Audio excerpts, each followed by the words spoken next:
My parents cut me off for 4 years like I didn't exist. Then they walked into my coffee shop uninvited, loud, smiling at customers like they owned it. My dad slammed a contract down and hissed, "Sign over 15% or I call your landlord tonight." My mom smirked. I stayed calm and said, "Sure, let's call him." When he answered, I put it on speaker. "Landlord, who told you I'd evict her?" My parents cut me off for 4 years like I died and they didn't want to pay for the funeral. No calls, no holidays, no "how are you?" Just silence. Clean, cruel, and intentional. Because I wouldn't do what my father demanded back then. I built my life anyway. I leased a narrow corner unit on Alder Street, scraped together equipment one used grinder at a time, and turned a broken little space into a coffee shop. People actually loved. Warm lights, calm music, regulars who knew my name, a chalkboard menu I rewrote every morning like it was a promise. It was 7:45 on a Tuesday when the bell above the glass door rang and the air changed. Not because of the cold outside, because of the sound of my mother's laugh. I looked up from the espresso machine and saw them walk in like they'd been here 100 times. My father first. Broad shoulders, expensive coat, that same steady stare he used to use at dinner to make everyone else shrink. My mother beside him, smiling too brightly, eyes scanning the room like she was counting witnesses. And behind them, my younger sister, Leia, filming with her phone at chest level like this, was content. They didn't hesitate at the line. They didn't wait to be greeted. They moved straight toward the counter, smiling at my customers like they were the owners doing a surprise visit. My father's voice boomed in a fake friendly way. "What a cute little place," he said loud enough for the laptop crowd to hear. "We're so proud." Proud? My stomach tightened, but my hands stayed steady on the milk pitcher. I didn't give him the flinch he wanted. One of my regulars, Grant, glanced at me, confused. He knew my face. He didn't know my history. My father leaned on the counter like he belonged there. My mother smiled at a customer waiting for a latte and said, "Isn't it charming? Our daughter is so entrepreneurial." My daughter. 4 years of silence and now she was claiming me in public like it was a badge. I set the milk down, wiped my hands on a towel, and stepped forward calmly. "Can I help you?" I asked. My father's smile disappeared instantly. He reached into his leather portfolio and slapped a stapled packet onto my counter hard enough to make the pen cup rattle. "Sign this," he hissed, dropping his voice low, but keeping his posture loud. 15%.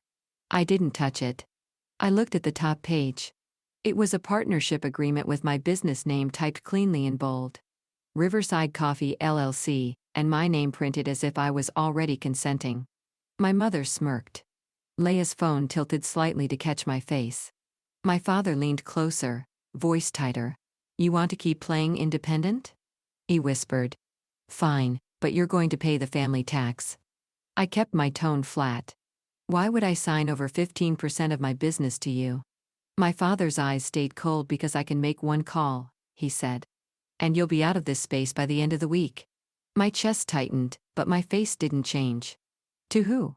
I asked. He smiled without warmth. "Your landlord," he said. "I call him tonight.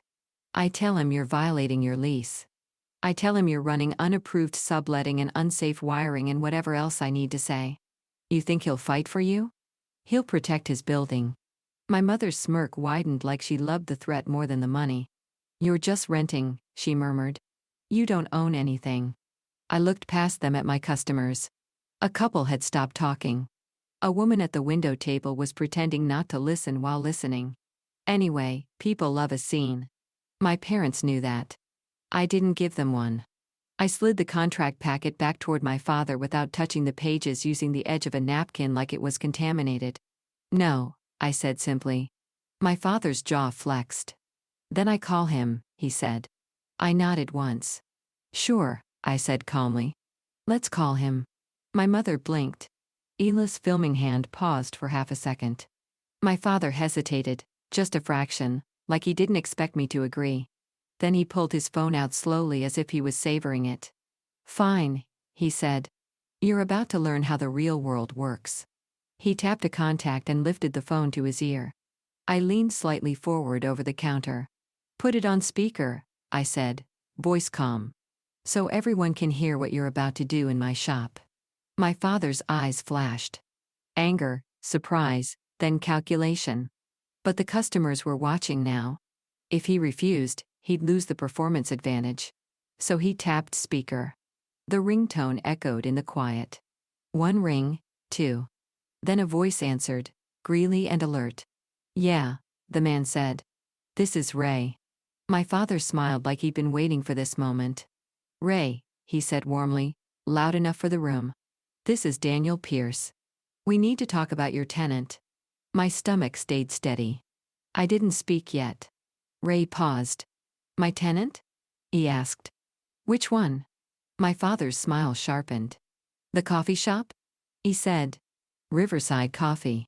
I'm her father. And I cut in gently, still calm. Hi, Ray. I said, leaning closer to the phone. It's Mara. My father's head snapped toward me. My mother's smirk froze. Ray's voice changed instantly. Not confused, not neutral, recognizing. Mara, he said, hey, what's going on? And in that one word, hey, I heard something my father wasn't ready for. A relationship, not landlord and disposable tenant, something else. My father's smile began to crack. My father's eyes flicked between my face and his phone like the device had betrayed him. He tightened his grip on it, trying to take the conversation back with volume. Rye, he said sharply, I'm calling as her father. I'm informing you there are issues you need to address. She's running a business in your unit. That Rye cut him off mid-sentence. Who is this? Rye asked, tone flat. My father blinked once. Daniel Pierce, he repeated, forced politeness. Her father. A pause. Then Ray said something that made the room feel suddenly smaller. I don't deal with fathers, he said. I deal with my tenant, Mara. Are you okay? My mother's smile faltered just slightly. Leia's phone lowered a fraction before she corrected it again. I kept my voice steady. I'm fine, I said. They walked in and threatened to call you unless I signed over part of my business. I wanted you to hear it directly. Silence. Then Rye exhaled slow, annoyed. All right, he said. Daniel, you still on speaker? My father stiffened. Yes. Good, Rye replied. Then you can hear me clearly. You don't get to threaten my tenant and you don't get to call me about her lease unless you're her attorney with written authorization.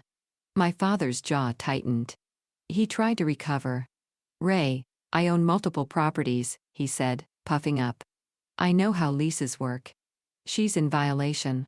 Ray's voice stayed calm, but it sharpened. You don't know how this lease works, he said. Because I wrote it. My father's face twitched. I watched him realize this wasn't a random landlord he could intimidate with a phone call.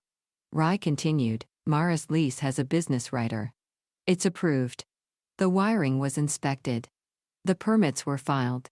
I signed off on it personally. My father opened his mouth like he wanted to argue the facts out of existence. Ray didn't let him. And Daniel, he added, if you call my number again to harass her, I'll treat it as interference with contract and I'll hand it to my attorney.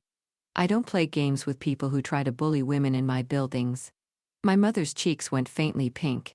Leia's phone shifted, catching my father's tightening expression. My father tried a different angle, soft, manipulative. Ray, you don't understand the family situation. He said, Mara is unstable. She makes impulsive decisions.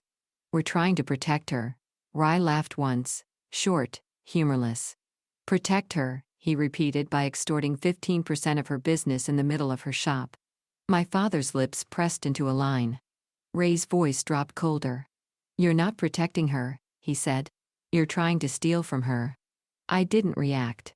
I let Ray say the sentence because it sounded stronger coming from someone my father had expected to control. Ray turned his tone back toward me. Mara, he said, do you want me to come down there? No, I replied calmly. I want a record. You got it, he said. I'm texting you right now that your lease is secure and that I do not recognize any calls or claims from them. Save it. Thank you, I said. Ray went quiet for a beat, then added, and Mara, if they're threatening you, call the police, not me. My father snapped, unable to hold the mask anymore. This is ridiculous. He hissed into the phone.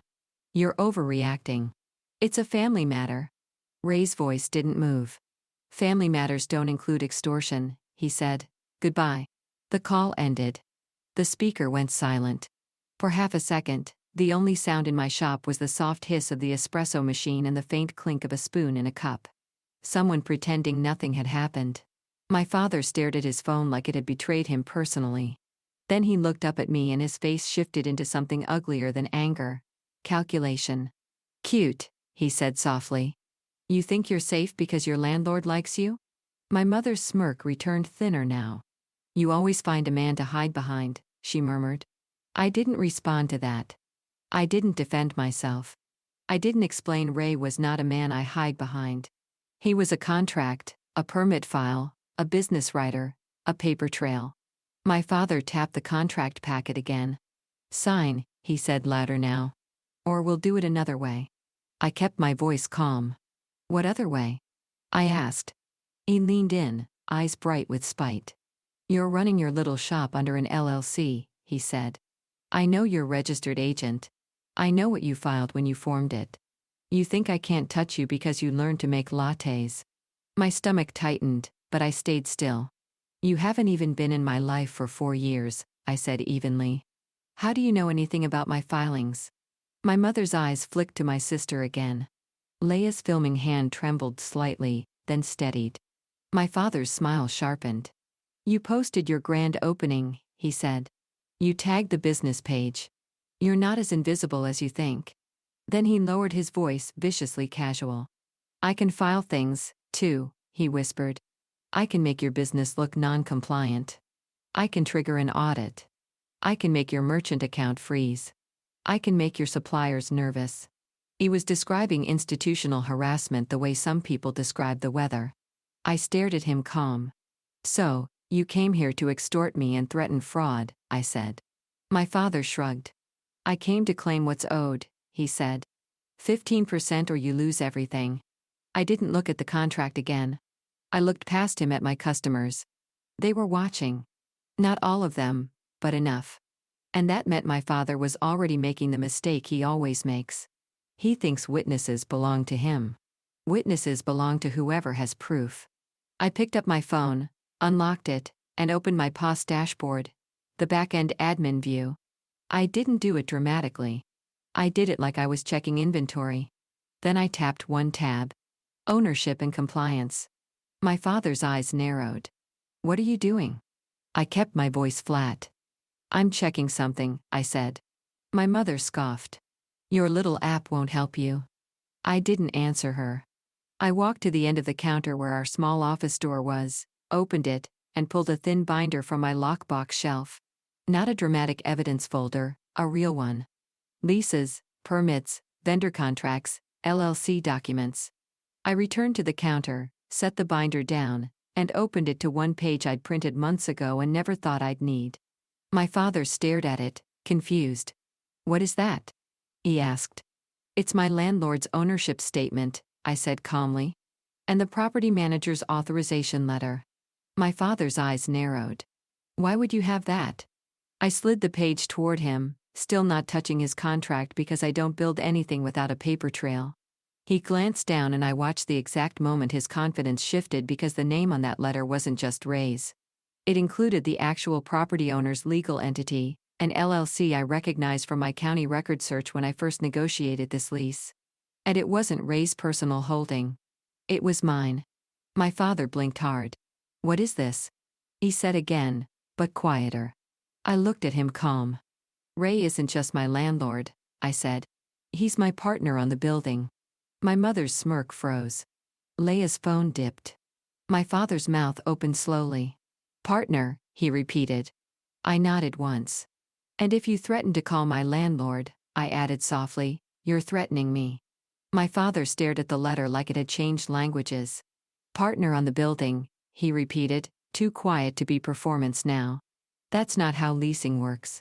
It is when you stop leasing, I said evenly. My mother's eyes narrowed. You're lying, she murmured, but her voice had lost its ease. Elah's phone hovered, searching for the angle that would make me look crazy. She couldn't find it. I wasn't giving her one. My father tapped the counter with one finger. "Prove it," he hissed. I nodded once, like he'd asked for a receipt. I opened the binder to a tab I'd labeled months ago and slid a single page forward. A recorded deed summary from the county portal with the legal description and the owner entity at the top. The print was clean, the stamp was real, and the names were not negotiable. My father's eyes dropped. Then he blinked hard because the owner line wasn't Ray. It wasn't Riverside Coffee. It was the property holding LLC Ray and I formed after he gave me a right of first refusal. And I exercised it when the previous owner tried to flip the building. My name was on it. Not as a tenant, as managing member. My father's jaw tightened so hard I could see the muscle jump. "So, you bought the building," he said like it hurt him to say it. "I secured the building," I corrected. "I secured my business." My mother's smile went sharp again, forced. "With what money?" She whispered. "You didn't have money 4 years ago." I held her gaze calm. "I had time," I said. And silence. Leia shifted her phone toward my customers again, trying to pull them back into the story as witnesses. A couple at the window table froze mid-sip. Grant stared at my father like he was seeing him for the first time. My father snapped into a new tactic fast because he could feel his first threat dying. "Fine," he said louder, reinflating. "You think you're untouchable because you own some bricks. You still have a business license. You still have taxes. You still have compliance." He leaned closer, voice low. "I can make your life expensive." My stomach tightened, but my tone didn't change. "How?" I asked. My father's eyes glittered. "I can report you," he said. "Health department, fire marshal, labor board. I can call your suppliers. I can call your payment processor. I can make you look risky." My mother's smirk returned. "You don't know how fragile businesses are," she murmured like she was teaching me. I looked at them for a long beat. Then I did exactly what I did with the landlord call. "Sure," I said calmly. "Do it." My father paused, thrown off again. "What?" "Call whoever you want," I said. "Put it on speaker right here in front of your audience." His face tightened. He wanted me scared. He wanted me begging. Instead, I was inviting him to leave fingerprints. He didn't like that. So, he switched from threats to something worse. He reached into his portfolio again and pulled out a second packet, thinner, stapled, typed cleanly. He placed it on the counter like a weapon. "This isn't a threat," he said. "This is a filing." I didn't touch it. I read the title from where it sat. "Demand for Membership Interest Transfer. Riverside Coffee, LLC." My chest tightened, but my posture stayed steady. "You can't demand ownership," I said. My father smiled without warmth. "I can file," he replied. "And filing creates problems." My mother tilted her head.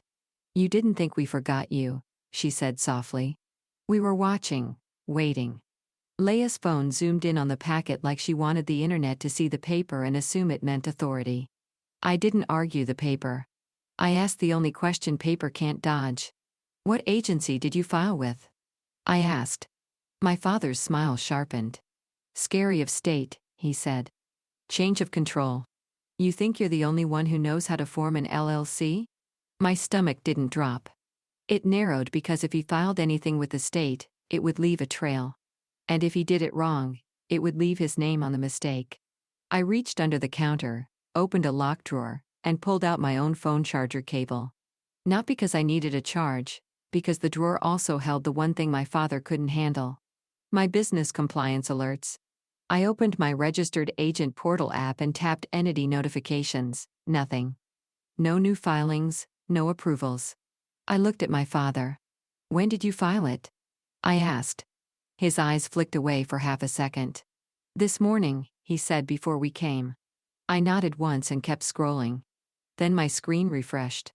A new alert populated at the top with a red flag icon. "Urgent filing attempt detected. Change of registered agent/control request." My father's face tightened in real time as if he could feel the system moving under him. I tapped the alert.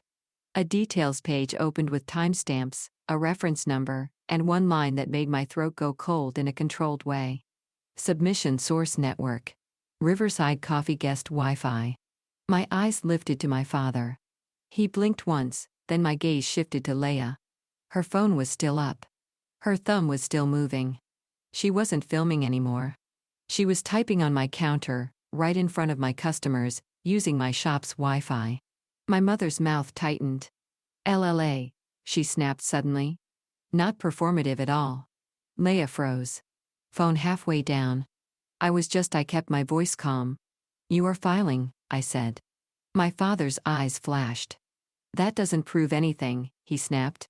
I tapped the next line. Submitted name, Daniel Pierce. Submitted email, Daniel Pierce. Two-factor verification sent to owner of record. Status pending. I didn't smile. I didn't gloat. I simply turned the screen slightly so he could see his own name sitting on the attempt. You filed it under your name, I said evenly. From my guest network. My father stared at my screen like it was a knife he hadn't seen coming. My mother's face went pale in a small wave. You idiot, she hissed at him under her breath. Yila's phone shook slightly now. Her filming angle was gone. Her confidence was gone. All she had left was panic. My father tried to recover with volume. Delete that. He barked. I didn't move. I can't, I said calmly. It's a registered agent alert. It's preserved. It includes timestamps and a reference number. He leaned across the counter like he might grab my phone. I didn't flinch. I didn't pull back. I just lifted my chin slightly toward the ceiling. Cameras. We had them for the register, the seating area, and the front door. My customers knew it. My staff knew it. My father didn't think about it because people like him only consider surveillance when they're the ones using it. My barista, Nena, looked at me from the espresso station. I gave her one small nod. She reached under the counter and pressed the silent security button we installed after a break-in attempt last winter. No alarm, no drama, just an automatic call and a timestamp.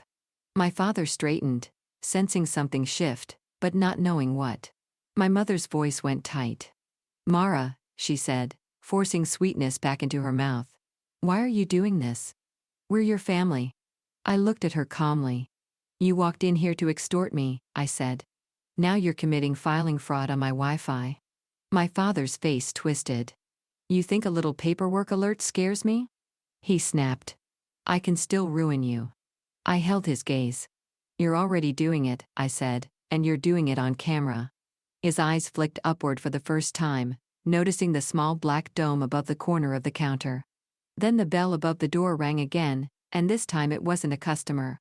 A man stepped inside wearing a suit that didn't belong to this street, holding a clipboard and looking straight at my father like he already knew his name. He didn't hesitate at the door like a customer deciding what to order. He walked in like he had a destination. Mid-40s, charcoal suit, no coffee in hand, clipboard tucked against his ribs. His eyes moved once across the room. Counter, cameras, customers, then locked onto my father as if he'd been given a photo. He approached the register and spoke calmly, professional volume. Daniel Pierce? He asked. My father's posture stiffened. Who are you? The man didn't answer with attitude.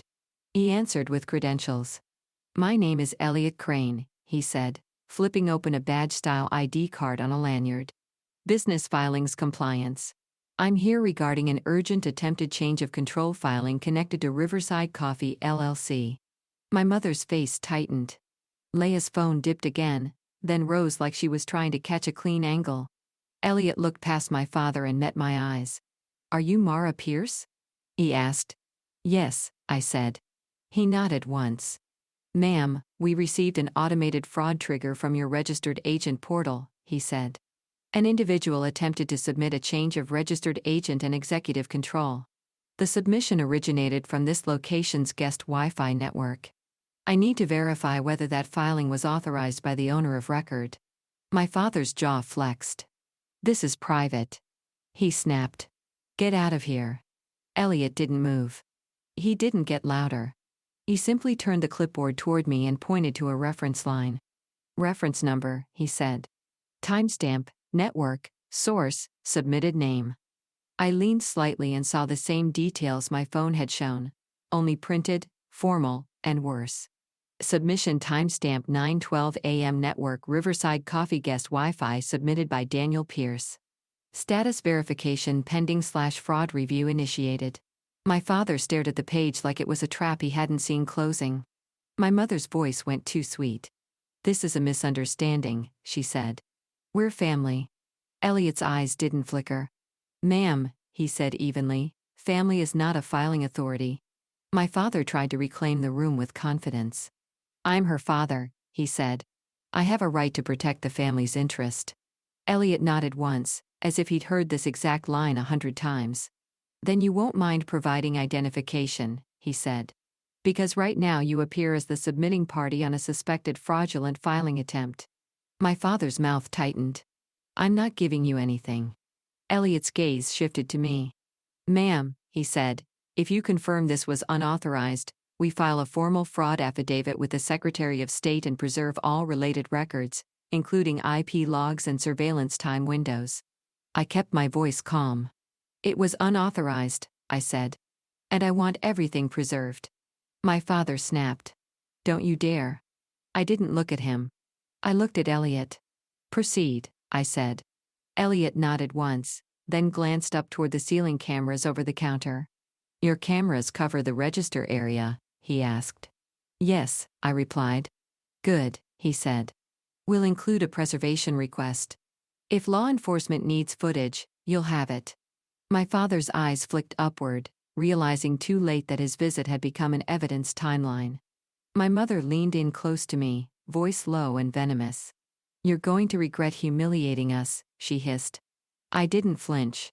"You humiliated yourselves," I said quietly. "On my Wi-Fi under my cameras." Elliot turned to my father again. "Sir," he said calm, "I need your name confirmed for the record. If you refuse, I will note non-cooperation and proceed with the fraud report under the submission data we have." My father's eyes narrowed. "You're threatening me." "I'm documenting you," Elliot corrected. My father's hand twitched toward Ila's phone as if he wanted her to stop recording now. Leia didn't. She kept filming because she still thought she could turn this into a clip where I look like the villain. Then the front bell rang again. This time it was 2 uniformed officers. Not rushing, not dramatic, just controlled steps and scanning eyes. Officer Ramirez walked in first. Officer Chen followed, hand resting near his radio. Ramirez approached the counter and looked at me. "Ma'am," she said, "we received a silent alarm from this location. Are you the owner?" "Yes," I replied. "Are you safe?" she asked. "I'm safe," I said calmly. "They're my family. They came in and threatened extortion and then attempted a fraudulent business filing from my guest network." Officer Ramirez's gaze shifted to my father. "Sir," she said, "step back from the counter." My father lifted his chin. "This is a family conversation," he snapped.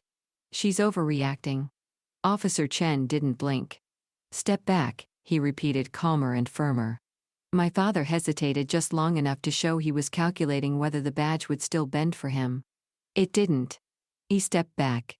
Officer Ramirez looked at Elliot. "Who are you?" she asked.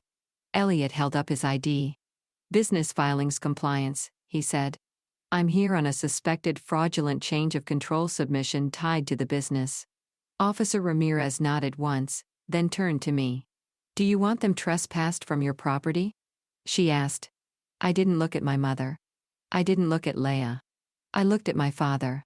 "Yes," I said evenly. "And I want it documented that he attempted to force me to sign over 15% of my business." Officer Chen pulled out a small notepad.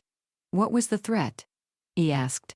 My father said, "Sign over 15% or I call your landlord tonight," I said. Then he attempted to file a change of control request from my guest Wi-Fi when the landlord threat failed. Officer Ramirez's eyes tightened. "You have cameras?" she asked. "Yes," I said. "And the registered agent portal has the filing attempt log with timestamps." Officer Chen turned to my father. "Sir, do you have identification?" he asked. My father scoffed. "I'm not required." Officer Ramirez cut in calm but sharper. "Sir, you are being accused of attempted fraud and extortion on a business premises. Provide identification or you will be detained while we verify." My father's face went a shade darker. "This is outrageous," he snapped, then reached into his coat and yanked out his wallet like he wanted everyone to see how insulted he was. Officer Chen took the ID, glanced at it, then looked back up at my father. "Daniel Pierce," he read aloud. "Okay." My mother's smile returned thin and poisonous. "Now tell her to stop," she said to the officers. "She's unstable." Officer Ramirez didn't look at her. She looked at me. "Ma'am, do you want a formal trespass warning issued?" she asked. "Yes," I said. Officer Ramirez nodded and turned to my father. "Sir," she said, "you are now formally trespassed from this business. If you return, you will be arrested." My father's eyes flashed. "This is my daughter," he snapped. "You can't." "I can," Ramirez replied. "And I am." She gestured toward the door. "Leave."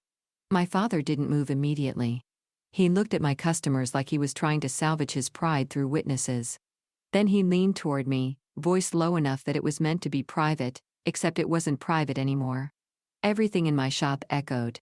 "This was just the beginning," he whispered. "You think you can win with paperwork? I taught you paperwork." Officer Chen stepped closer. "Sir," he said. "Now." My father finally turned toward the exit. My mother followed, lips pressed tight, eyes burning. Leia backed away last, still filming, still trying to get the final shot. At the doorway, Officer Ramirez stopped Leila. "Ma'am," she said. "Turn around. I need your name." Leia blinked. "Why?" "Because," Ramirez said calmly.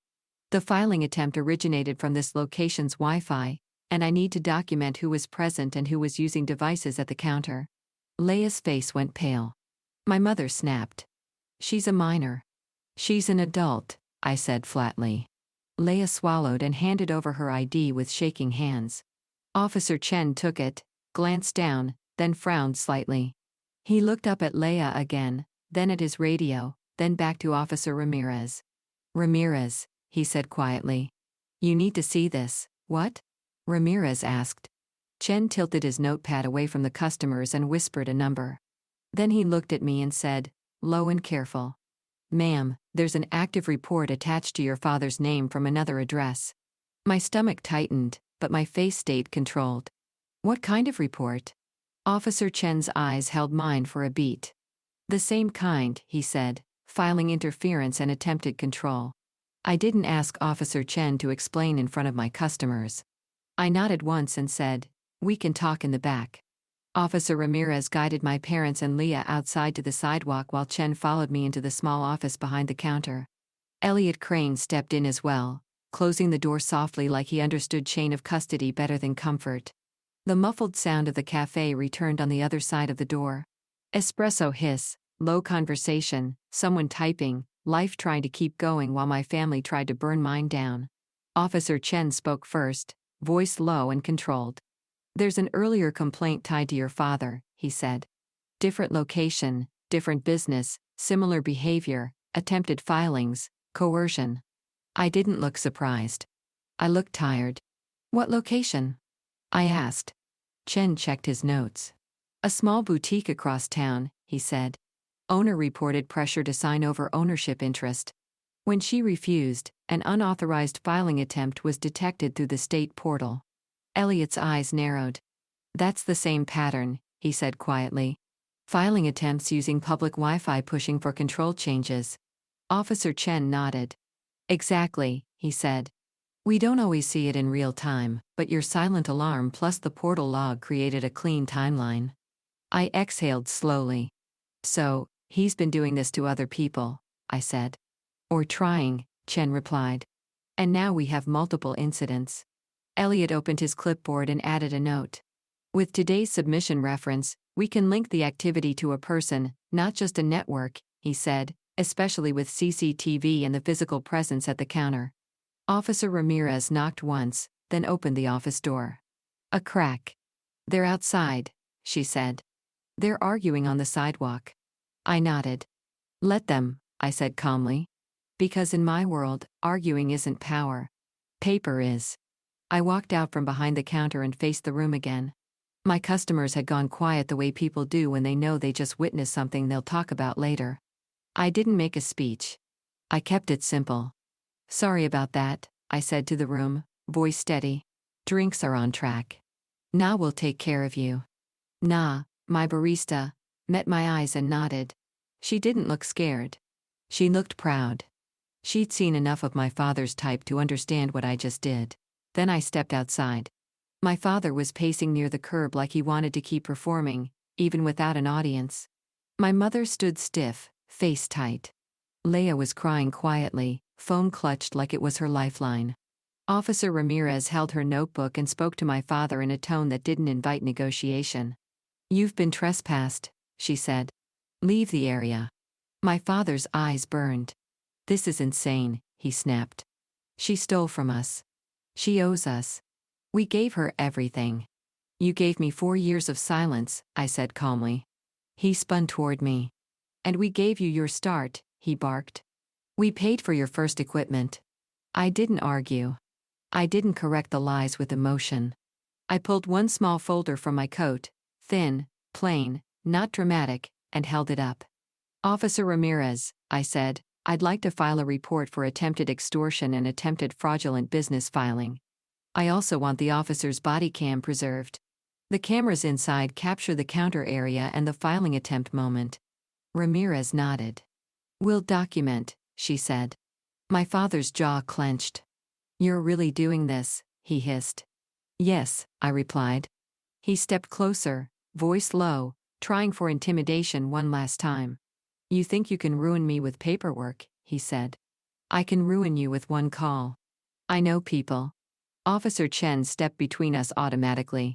Back up, said. My father's eyes flicked to Chen's badge, and his posture adjusted slightly because bullies always recalibrate when the room stops being theirs. My mother finally spoke, voice sharp and cold. You're going to regret this, she said.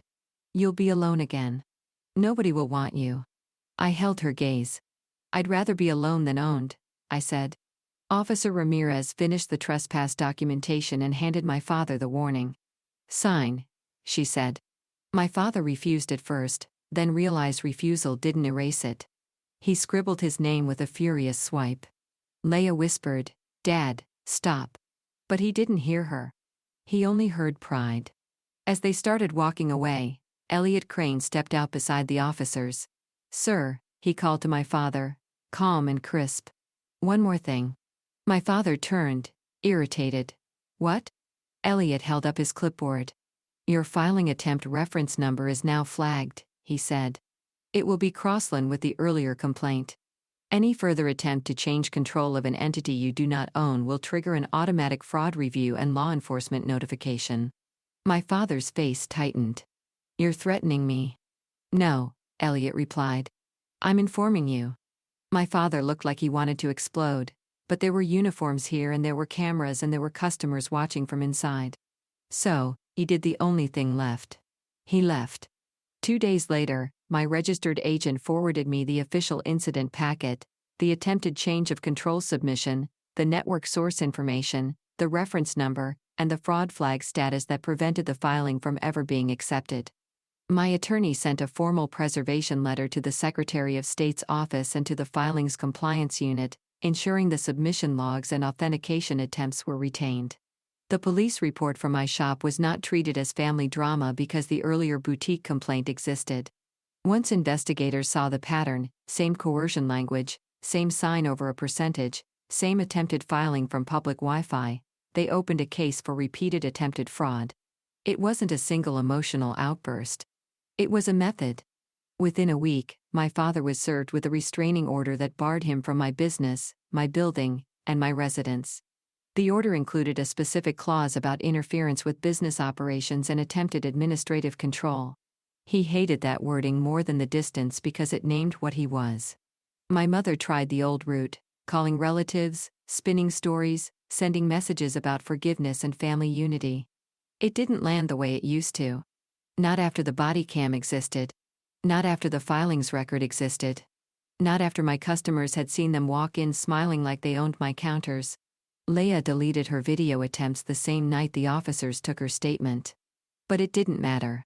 The building cameras and the portal logs were already preserved. She wasn't charged, but she was documented. And that was enough to stop her from playing content creator with my life again. She stopped coming near the shop when she realized she couldn't edit reality. My father tried one more move quietly through an email that looked like it came from a business consultant offering me a strategic partnership. The consultant email traced back to a domain he registered. My attorney added it to the case file and the investigating officer called him directly. That was the moment he finally understood. Every move he made now created another timestamp. The coffee shop didn't suffer. It got stronger. Customers who witnessed the scene came back. Some left extra tips. One woman slid me a note that said, "Thank you for staying calm." That's what real power looks like. I didn't frame it. I just kept it in the same drawer as my lease, my permits, and the filings alerts. Proof that my life isn't built on approval anymore. And when my parents realized they couldn't bully their way into ownership, they did what they always do when they lose. They disappeared again. But this time, the silence felt different. This time, the silence was mine.